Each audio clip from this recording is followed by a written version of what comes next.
Ladies and gentlemen, today Rigathi Gachagua began his 6-day tour in Meru, Embu, and Tharaka Nithi counties. Or let me say generally, the Mount Kenya East Block. But do you know that as Rigathi Gachagua said, William Ruto and a whole planned itinerary for a Mount Kenya tour, more so in the Mount Kenya East, in the same time that Rigathi Gachagua is conducting this tour. And as Rigathi Gachagua revealed today, Gachagua reported that William Ruto was supposed to grace a farmers' event in Meru County yesterday, but failed to do so after getting intelligence briefings of how hostile the crowd was. Speaking during a church service in St. Teresa Catholic Church in Imenti Central Constituency, Meru County, the former DP said Ruto then devised a means to send his deputy Kithure Kindiki to represent him in the event. And I quote him. So William Ruto, tunakwambia everything here, Meru umetundanganya. Na mimi nataka kushukuru wakulima wa maziwa pale Meru Town. Asubuhi walikuwa wanamgoja akuje wadanganye. Wakasema wewe umetudanganya for 3 years na ni uongo tunakungoja. Hii watu wake wa intelligence wakasikia. Wakamwambia Wameru wamengoja wewe, wamengoja wewe, wakatuma Kindiki. So going forward, prepare yourself because you have cheated Meru for too long, Gachagua said. All the same, Gachagua also rubbished attempts by CS Geoffrey Roko to divide the Mount Kenya voting bloc into two and accused Ruto of being behind the plot. Now listen, even in the video clip that we have begun with is an interview of Rigathi Gachagua with the with the Mount Kenya East Block media stations, where he spoke about what is actually currently happening within the William Ruto circle. Now, I have told you once and again that William Ruto, he has it in own conscience that without a section of Mount Kenya region voting for him, there is no way he can win the 2027 general election. And so, he has been camping in the Mount Kenya East.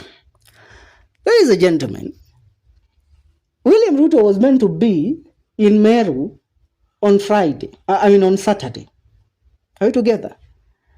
And that is when he realized, wait a minute, watu huko wamemgeuka na kuna a lot of hostility because Gachagua is actually in the region the same time with him. So William Ruto opted to push Kithure Kindiki there. But Ruto, for the last 2 months, he has been in Meru and Embu County for over 5 times. There is no any other region in the Mount Kenya region that William Ruto has frequented that much. I mean, even in the Luo Nyanza, William Ruto hasn't done that. And I have told you once and again, the reason for all this visit is because William Ruto counts on dividing Mount Kenya region into 2 parts. But now, the indicators are all open that William Ruto kumgawanya Mkikuyu na Meru na Mwembu na Modharaka imekuwa ngumu. Are we together? And there is something that Geoffrey Roko said today that caught my attention, because William Ruto couldn't go to that event. Roko, speaking in the same event that they attended with Kithure Kindiki, said that NCIC, the National Cohesion and Integration Commission, should summon Rigathi Gachagua over ethnic profiling.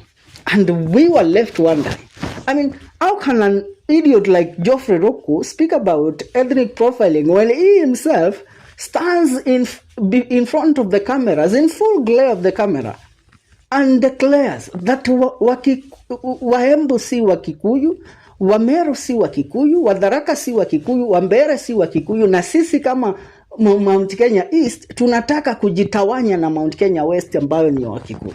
I mean, who between him and Rigathi Gachagua should be called to answer for their ethnicity? Is it Rigathi Gachagua or Geoffrey Ruku?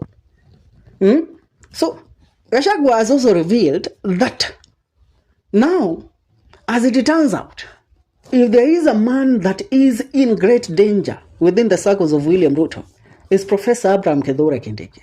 The pressure that he is facing from William Ruto and his allies in State House is damning. Why? Because he has lost. I mean, Kindiki is expected to deliver Meru, Embu, and Tharaka to William Ruto. But in all efforts, the man has proved that he is not a match of the politics of Rigathi Gachagua. And dividing these people is like separating water from fuel. I mean, ni ngumu kumtawanya. You know, these are communities that have stuck together for ages. They coexist with each other. They speak similar languages. Are we together? So that is why Gachagua says, in no time, Kindiki is also going to defect and actually disappear from the public limelight because yale ambayo anafanywa pale State House si mambo mchezo wadau. So in all entirety, Mount Kenya region is not something that can be divided. And William Ruto is actually trying to find how he can deal with all this issue because Mount Kenya yote ikienda, William Ruto is a one-term president because where he counted to get the votes from to cover for the Mount Kenya region, uko Mulembe Nation, Sifuna amefunga kwote. Luo Nyanza, James Orengo amefunga kwote. I mean, you all saw the opinion polls the other day where it revealed that Raila Amolo Odinga supporters and ODM party members, 74% of them want Sifuna to become the president. Which tells William Ruto that mambo ni mbaya. Mulembe ikienda, Nyanza imeenda a very large chunk of it. Rift Valley region pia ikienda a very large chunk of it. I mean, Mount Kenya yote iende. How will the man survive? Uko Coastal region pia imeenda. The Mijikenda communities walijiunga na Gachagua juzi. There is nothing that Joho will be delivering to William Ruto come the year 2027. Ndio maana unaambiwa cha William Ruto kimotone.